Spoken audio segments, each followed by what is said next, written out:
मंत्र दिए हैं, आप सभी उसको हृदयंगम करेंगे। अब हम परम पूजी चरण अध्यक्ष पद को जिन्होंने सुशोभित किया है, और महाराज शिव जी के चरणों में प्रवचन के लिए प्रार्थना करें। उसके पूर्व हमारे आश्रम के विशिष्ट संत पूजी चरण स्वामी श्री श्रवणानंद जी महाराज के चरणों में प्रार्थना है कि भगवान हमारे अध्यक्ष महोदय के पूर्व आप अपने भाव, अपने कुछ शब्द वाक्य जो भी आप हमारे उपयुक्त समझें, क्योंकि उससे एक वातावरण बनेगा। हमारे श्री पूज्यचरण श्री बलभराज जी का को भी ये मन होगा कि हाँ, क्योंकि आप कहलवाएंगे, वो क्या कहेंगे वो तो वो जाने, लेकिन जब आप कुछ कहेंगे तो फिर वो कहेंगे। तो इसलिए हम आपसे प्रार्थना करेंगे। पहली प्रार्थना है कि आप यहाँ नहीं, आप यहाँ नहीं, आप वहाँ विराजेंगे। ये हमारी आपसे विनम्र प्रार्थना है। आपकी शोभा वही है, ये तो आपकी विनम्रता है कि आप यहाँ बैठकर और हम लोगों का उत्साह बढ़ा। यहाँ नहीं, ऊपर ऊपर ऊपर ऊपर, अरे भाई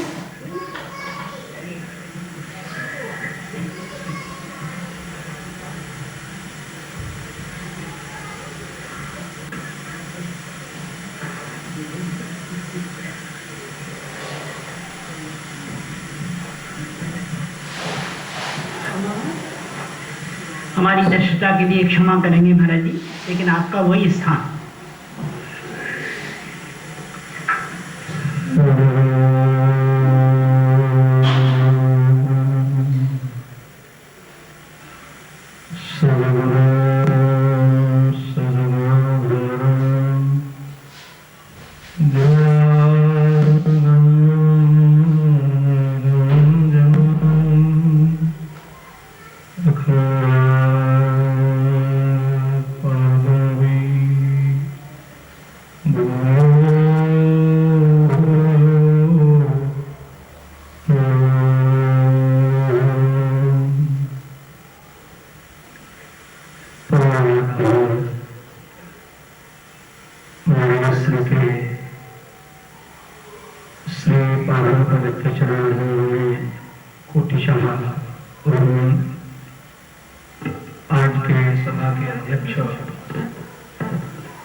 जिसकी जैसी भावना थी उसके आधार पर लोगों ने हमारे महाराज श्री को लिया। किसी ने उन्हें भगवत तत्व माना, किसी ने उन्हें संत तत्व माना, किसी ने उन्हें माँ कौशल्या की भी उपमा दी। और मैं सच कहूं, इन संतों के मुख से, विद्वानों के मुख से जब भी मैं उपमाओं को श्रवण करता था तो मुझे उसी रूप में हमारे आराध्य नजर आते थे। कल लग रहा था कि सचमुच में वह कौशल्या के रूप में ही है, और जब संत वर्णन करते हैं कि वो भगवंत रूप है तो लगता है भगवंत रूप है। अब वो क्या है वो तो वही जाने। हम लोग तो केवल अपने भावों के आधार पर ही उन्हें कह सकते हैं, समझ सकते हैं। पूज्य श्री विजय कौशल जी महाराज ने, जिनकी कीर्ति देश विदेश में है, उनका बड़ा प्यार इस बात पर है, उन्होंने एक बड़ा सुंदर सूत्र दिया कि जीवन में यदि हम लोगों के अनुशासन नहीं है, गुरु के चरणों में अनुराग नहीं है, तो निश्चित रूप से पतंग के समान आज नहीं तो कल चलना ही पड़ेगा। और मुझे तो कई बार ऐसा लगता है जीवन में वो सामर्थ्य नहीं कि वह अनुशासन में रह सके। मुझे तो ऐसा लगता है आराध्य की कृपा ही शासन में रखने का काम करती है। आराध्य यदि कृपा करते हैं, करुणा करते हैं, दया करते हैं, तो वह निश्चित ही अपने चरणों में समर्पित कर लेते हैं। अपने आराध्य, जिनकी करुणा से आराध्य के चरणों में समर्पित हुआ, उन कारण तो मैं जीवन में कभी नहीं भूल सकता। हमारे परमादरणीय प्रातः श्रवणीय पूज्यमान श्री ओंकारानंद सरस्वती जी महाराज, उन्होंने ही करुणा करके, कृपा करके महाराज जी की गोद में इस बालक को बैठा दिया। मैं सच कहूं तो ये हमें सौभाग्य मिला हुआ है, जैसे श्रीमद् भागवत महापुराण में दासानुदासो भवितास में भूले, मैं दास नहीं आपका दासानुदास बन जाऊं, तो मैं तो महाराज श्री का दासानुदास हूं, न तो मैं महाराज श्री की सेवा में रहा हूं और न ही मुझे बहुत सन्निकट से उनके दर्शन करने का अवसर मिला है। किंतु आज की दशा ऐसी है कि शायद सांसें भी उनके नाम की ही चलती हैं, और इसमें हेतु हमारे पूज्य मान जी महाराज का है, ओंकारानंद महाराज का। हम बार बार उनका नाम नहीं लेना चाहते। कारण क्या है, उन्होंने हेतु कृपा की है। अब मान जी हमारे दो हैं और सचमुच में दोनों की हेतु की कृपा है। उन्होंने कृपा करके नैष्ठिक ब्रह्मचारी की दीक्षा दी और ये महंत जी महाराज ने कृपा करके संन्यास की दीक्षा दी। तो दोनों ने करुणा की है, कृपा की है। अब हम आपको एक बात और बता देना चाहते हैं कि हमारे पूज्य जो पूर्व महंत जी महाराज थे, जिन्होंने कृपा करके महाराज जी की गोद में दिया, आप लोग अन्यथा मत मानिएगा, राम राज्य की स्थापना भले ही श्री राघवेंद्र सरकार ने की हो, किंतु उसमें योगदान बहुत श्री भरत जी महाराज का भी था। अगर भरत जी महाराज के त्याग में अपना जीवन न बिताया होता, त्याग में, समर्पण में, तो शायद राम राज्य की स्थापना नहीं हो पाती।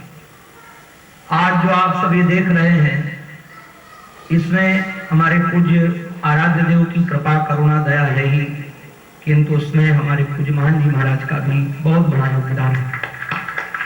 उनका समर्पण, उनका त्याग आपको जानकर अचंभव होगा। मैं लास्ट के समय उनकी सेवा में था, तो हमको कुछ आश्रम की सेवा समझा रहे थे। तो मैंने कहा कि महाराज जी, आप इस समय महाराज जी का चिंतन करो, अपने आराध्य का चिंतन करो। तो लेटे हुए थे, कहा कि बिस्तर सीधा करो। सीधा किया तो बोले, अच्छा तुम एक बात बताओ, तुम हमारे गुरु हो कि मैं तुम्हारा गुरु हूं? हमने कहा गुरु जी तो आप ही हैं। तो बोले गुरु को उपदेश नहीं करना चाहिए, और तुम्हारी दृष्टि में हमारी दृष्टि में फर्क इतना ही है कि तुम महाराज श्री और महाराज श्री के आश्रम को अलग समझते हो, हम दोनों को एक ही समझते हैं। ऐसी उनकी निष्ठा, ऐसी उनकी करुणा, आज उनकी करुणा, उनकी कृपा से हम महाराज श्री के श्री चरणों में गए। अब महाराज श्री की करुणा की एक बात आपको सुनाकर अपनी वाणी को मैं विराम दूंगा। मैं जब अनेकानेक आचार्यों के माध्यम से, अनेकानेक महापुरुषों के माध्यम से महाराज श्री की कीर्ति की बात सुनता हूं तो हृदय गदगद होता है और मुझे कई बार अपने आप अपनी पीठ ठोकने का मन होता है कि कम से कम ऐसे महापुरुष की शरण में तो आप आ गए। क्या बात, वाह। ये सच में ये सौभाग्य की बात है। आप देखिएगा, श्रीमद् भागवत महापुराण पढ़िए, उपनिषद पढ़िए महाराज श्री के। हमको लगता है कि शायद श्री तुलसीदास जी महाराज ने जो समन्वय की धारा बहाई थी आज से लगभग 500 वर्ष पहले और अधिक हो गया, उसके बाद हमारे महाराज श्री ने जो सब का समन्वय किया है, इसके अंतराल में कोई ऐसा समन्वय करने वाला दूसरा नहीं हुआ। यदि श्रीमद् भागवत महापुराण की धारा में बहें तो हमारे श्री मधुसूदन सरस्वती जी महाभाग के बाद ऐसी अद्भुत विलक्षण टीका करने वाले दूसरे नहीं हुए, जिन्होंने सभी आचार्यों को, हम तो अपने महाराज श्री के मुखारबिंद से पूज्य श्री बल्लभाधीश जी के बारे में सुनते हैं तो गदगद हो जाते हैं। आचार्यों को इतना सम्मान देते थे महाराज श्री, उसका परिणाम है कि अद्वैत की परंपरा में बहने वाले सन्यासी भी हम लोग कभी निम्बार्काचार्य जी महाराज के चरणों में बैठकर उनका आशीर्वचन लेते हैं, कभी श्री बल्लभाचार्य जी महाराज के चरणों में बैठकर आशीर्वाद लेते हैं। ये देखिए, ये महाराज श्री की ही महिमा है। हमारे यहाँ सब आचार्यों की जयंती मनाई जाती है। मुझे एक स्मरण आया, वह सुनाकर मैं वाणी को विराम दूंगा। आप लोगों को शायद जानकारी होगी, श्रीमद् भागवत महापुराण की टीकाओं का संकलन करने का सौभाग्य जो हमारे पूज्य श्री कृष्ण शंकर शास्त्री जी को मिला, शायद दूसरों को नहीं मिला। वे एक विलक्षण विद्वान थे और वैसे ही वो संत थे। एक बार वृंदावन में उनकी श्रीमद् भागवत महापुराण की गाथा हुई और वह दर्शनार्थ महाराज श्री के चरणों में आए, तो जब गेट में घुसे वो तो साष्टांग गेट में लेटकर प्रणाम किया। पूज्य स्वामी डॉक्टर स्वामी जी महाराज ने, पूज्य गोविंदानंद जी महाराज ने हमें आज्ञा दी कि महाराज जी का आनंद दर्शन बना था नया नया, वहां महाराज श्री की वस्तुओं को सजाया गया है। उपयोग में आने वाली वस्तुएं, वहां महाराज श्री के ग्रंथों को भी सजाया गया है। पूज्य शास्त्री जी, हमारे श्री कृष्ण शंकर शास्त्री जी बार बार उन चित्रपटों पर साष्टांग लेटकर दंडवत कर रहे थे और जब बाहर निकले तो हमारे पूज्य श्री डॉक्टर स्वामी जी महाराज ने, गोविंदानंद जी महाराज ने उनको एक ग्रंथ दिया। ग्रंथ का नाम मुक्ति स्कंद, एकादश स्कंद का। वह ग्रंथ उन्होंने अपने मस्तिष्क में रखकर एक वाक्य बोला जो हम कभी नहीं भूलते हैं।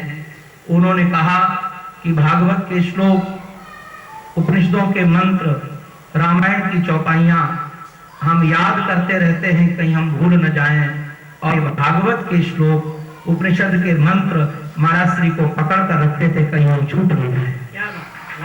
ये फर्क था। हम तो महाराज श्री के नाम से भारत में ही नहीं सब जगह घूमते रहते हैं और महाराज श्री की क्या महिमा है। अगर लोगों को पता चलता है, जैसे बड़े आदमी का कुत्ता भी कहीं पहुंच जाए तो लोग सम्मान करते हैं, ऐसे भारत की किसी सभा में पहुंच जाते हैं और लोग कहते हैं ये महाराज श्री के हैं, तो सब जगह सम्मान मिलता है। तो ये मुझे लगता है ये सम्मान उन्हीं का है, उनकी कृपा का है। तो बस मैं आराध्य के चरणों में बस एक ही प्रार्थना करता हूँ, ये जन्म महोत्सव है महाराज श्री का, और ऐसा जन्म महोत्सव वैसे तो आप लोगों को जानकारी होगी कि महाराज श्री का जन्म 1911 में 25 जुलाई को हुआ। तिथि के आधार पर श्रावण अमावस्या को हुआ, किंतु हम लोग मना रहे हैं पूरे वर्ष में, कभी भी मनाया जा सकता है, उसके आधार पर ये मारुशीस में मना रहे हैं। तो सच में श्रावण में, वो भी अमावस्या में जहाँ घोर अंधकार है, हमारे पूज्य श्री निवास जी महाराज पाठक जी जानते हैं, रामचरितमानस में वर्षा ऋतु को किस रूप में वर्णन किया गया है, जहाँ सारे वर्षा ऋतु के कारण पंथ नजर नहीं आते हैं। दूसरी बात देखी जाए, अमावस्या भी अंधकार का ही प्रतीक है, तो मानो अंधकार को मिटाने के लिए वह शांतनु विहारी श्री कृष्णचंद्र ही प्रकट हो गए हो। और सच में वह प्रकट हुए ही यहाँ से वृंदावन से, और जितनी भी लीला प्रकट लीला की वो भी वृंदावन को बना करके, और बाद में महाराज अपनी लीला को स्मरण भी वृंदावन में ही किया। एक बात मुझे और भी अनोखी लगती है, मान जी महाराज की बड़ी स्मृति आती है, याद आती है। अगर कभी मैं ये मुख से बोल देता था कि महाराज जी ऐसा कहते थे तो मुझे डांट पड़ती थी। जब भी कभी मंच में मैंने बोला कि महाराज जी ऐसा कहते थे तो जाकर हम कमरे में गए तो डांट पड़ी। वो मान जी महाराज कहते थे, महाराज जी कहते थे नहीं कहते हैं। कहा कभी आप देखिएगा हमारे यहाँ परंपरा के आधार पर सन्यासियों के यहाँ महाराज जब निर्वाण महोत्सव मनाया जाता है तो ब्रह्मनिष्ठ शब्द लिखा जाता है, और महाराज ब्रह्मलीन शब्द का प्रयोग किया जाता है। हमारे पूज्य मान जी महाराज ने कभी उनको ब्रह्मलीन शब्द का प्रयोग किया ही नहीं। वह उनको मानते थे कि आज भी है, और वह कहीं गए नहीं है, क्योंकि गुरु तत्व तो कहीं जाता नहीं है। आज भी वह विराजमान है। हम बस अधिकारी बने, जो उनकी कृपा हमको मिले। और पूज्य श्री विजय कौशल जी महाराज का वाक्य वह सार्थक हो, जिनकी हेतु की कृपा है कि हमारे जीवन में सदा गुरुजनों का अनुशासन बना रहे, उनकी छत्र छाया बनी रहे, हमारी जीवन की बागडोर सदा उनके हाथ में ही बनी रहे। वो जैसे नचाना चाहे, जब नचाना चाहे, जहां नचाना चाहे, वह सदा नचाते रहे। यही उनके श्री चरणों में हमारी बार बार प्रार्थना है। हमारी मति रति गति उन्हीं के पावन पवित्र चरणों में बनी रहे। इसी प्रार्थना के साथ यह उनकी वाणी उन्हीं के पावन पवित्र चरणारविंदों में समर्पित। बोलो भक्त वत्सल भगवान की। श्री राम